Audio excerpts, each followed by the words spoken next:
శ్రీ శివదుర్గ జ్యోతిష్యాలయం ఆర్థిక ఉద్యోగ కుటుంబ మరే ఇతర సమస్యలకైనా పరిష్కారం చూపబడను. పరిష్కారం కోసం ఈ నంబర్ని సంప్రదించండి.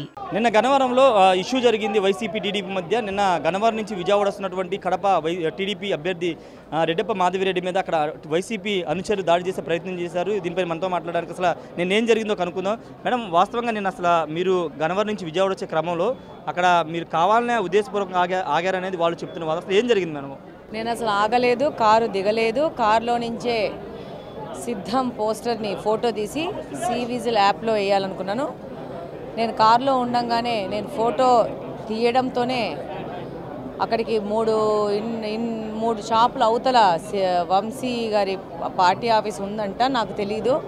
పోస్టర్ ఫోటో తీయగానే ఎవరు చెప్పారు కానీ 50 మంది వైసీపీ కార్యకర్తలు వచ్చారు. నా కారును చుట్టుముట్టారు. వాళ్ళ ఫోటోలు ఏదో తీసామని అడిగారు. నేను తీయలేదు. సివిజిల్ యాప్లో సిద్ధం పోస్టర్ని వేయడానికి తీసుకున్నానన్నాను. ఈ లోపల పోలీసులు వాళ్ళే పిలుచుకున్నారంట. వాళ్ళు నా మీద కంప్లైంట్ ఇవ్వాలనుకున్నారు. డెఫినెట్గా ఇచ్చుకోమను, నోటీస్ ఇవ్వండి, వచ్చి కలుస్తాను అన్నారు. లేదు, మీరు పోలీస్ స్టేషన్కి రావాలన్నారు. ఈ లోపల నేను అంతకంటే ముందు 100కి ఫోన్ చేయడం జరిగింది. ఆ తర్వాత 100 వాళ్ళు వచ్చి మీరు 100కి ఫోన్ చేశారు కదా, దానికి కూడా పోలీస్ స్టేషన్కి రమ్మన్నారు. 100కి ఫోన్ చేసింది, నన్ను అల్లరిమూక అడ్డగించింది వైసీపీ. నన్ను క్లియర్ చేయండి అని హెల్ప్ లైన్కి ఫోన్ చేశాను.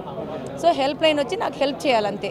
వాళ్ళ ఉద్దేశము నన్ను పోలీస్ స్టేషన్కి తీసుకెళ్ళేసి నన్ను సతాయించి హెరాస్మెంట్ చేయాలనేది వైసీపీ వాళ్ళకి మద్దతు ఇస్తున్న పోలీసు వాళ్ళది లక్ష్యం.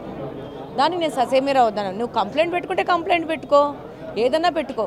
సివిజిల్ యాప్లో మాత్రం నేను పోస్టర్ వేస్తానని చెప్పాను, వేసాను. డెఫినెట్గా దాని మీద యాక్షన్స్ కూడా జరిగినాయి. దీని మీద ఎలక్షన్ కమిషనర్ కూడా కంప్లైంట్ ఇస్తాను. ఈ విధంగా ఏ సివిలియన్ ఇక్కడ నేను కడప నియోజకవర్గ అభ్యర్థిగా పక్కన పెట్టేయండి. నేను ఐఎమ్ ఏ సిటిజన్. ఆంధ్రప్రదేశ్లో కోడ్ ఉంది. ఆ కోడ్ ప్రకారము సిద్ధం అనేది అంత నేషనల్ హైవేలో గన్నవరం మెయిన్ రోడ్లో ఉంటే ఎలక్షన్ కమిషన్ వాళ్ళు కానీ దానికి సంబంధించిన అధికారులు కానీ తీయలేదు అంటే వన్ సైడెడ్గా సపోర్ట్ ఉంది. నేను తీసి వేస్తాను. దాన్ని తీస్తారో లేదో మీ ఇష్టం. యాజ్ ఏ సిటిజన్, ఒక పౌరురాల్లాగా నేను చేసే పని నేను చేసుకొని వెళ్తాను, అంతే నాకు సంబంధం. దానికి అధికారం వీళ్ళ చేతుల్లో ఉందని చెప్పి వాళ్ళకి సంబంధించిన కార్యకర్తలు గూండాల రూపం దాల్చి అటాక్ చేయబోతే ఏం భయపడతామా? అంత భయపడేది ఏం లేదు. ఇంకా ఎవరు భయపడరు. నేను కూడా ప్రజలకు ఒకటే చెప్పాను, ఎవరు భయపడాల్సిన అవసరం లేదు. మీకు ఎక్కడైనా కానీ కోడ్ని ఉల్లంఘిస్తూ ఉంటే వాళ్ళ మీద మీరు ఫోటో తీసి సివిజిల్ యాప్లో వేయండి అని చెప్పి నేను కూడా ఈ సందర్భంగా విజ్ఞప్తి చేసుకుంటున్నాను. ఎందుకంటే ఇష్యూ అయింది కాబట్టి I want to appeal to public also. వాళ్ళు కూడా వచ్చేదో బెదిరిస్తామనుకుంటే బెదిరేది ఏమీ లేదు. నీ వెనకనే కాదు పోలీసులు ఉండేది.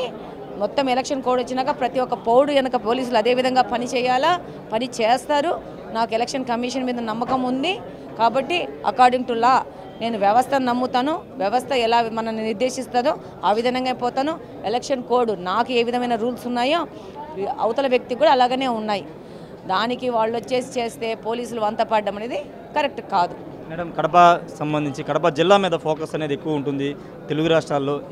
మీ మీద అంటే ప్రెషర్ ఉందా? కడప అసెంబ్లీ అభ్యర్థిగా మీరు ఉన్నారు. ఎందుకుంటుంది ప్రెషరు? నీకు ఎప్పుడైనా నన్ను ప్రెషర్గా ఉన్నట్టు నీకు తెలిసిందా?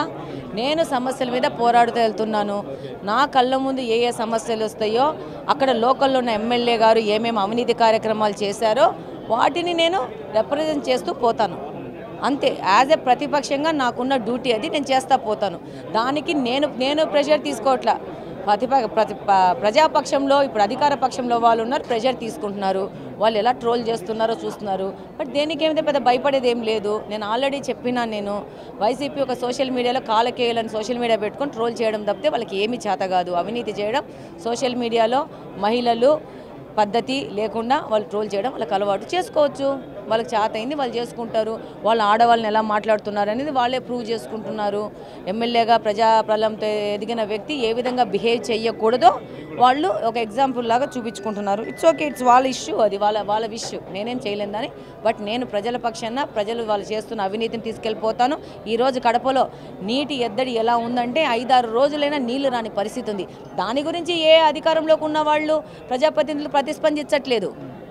ఇప్పుడు ఈ ఇన్సిడెంట్ గురించి ప్రెస్ మీట్లు పెట్టుకుంటున్నారు, సోషల్ మీడియాలో చేస్తున్నారు. ఇదంత అవసరమైన విషయమా?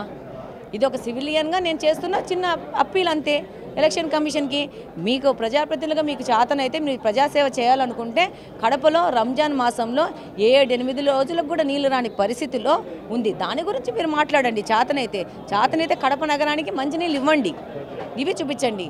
అంతేగాని మాధవి మాట్లాడుతూ ఉంది కాబట్టి మాధవిని అటాక్ చేయడం కాదు. నువ్వు గెలిచావు, 5 సంవత్సరాల నుంచి ఉన్నావు, సేవ చెయ్యి అంతే. మరిన్ని వీడియోస్ కోసం ఛానల్ ని సబ్స్క్రైబ్ చేయండి, లేటెస్ట్ అప్డేట్స్ కోసం వాట్సాప్ ఛానల్ ని ఫాలో చేయండి అండ్ లింక్ డిస్క్రిప్షన్ లో ఉంది.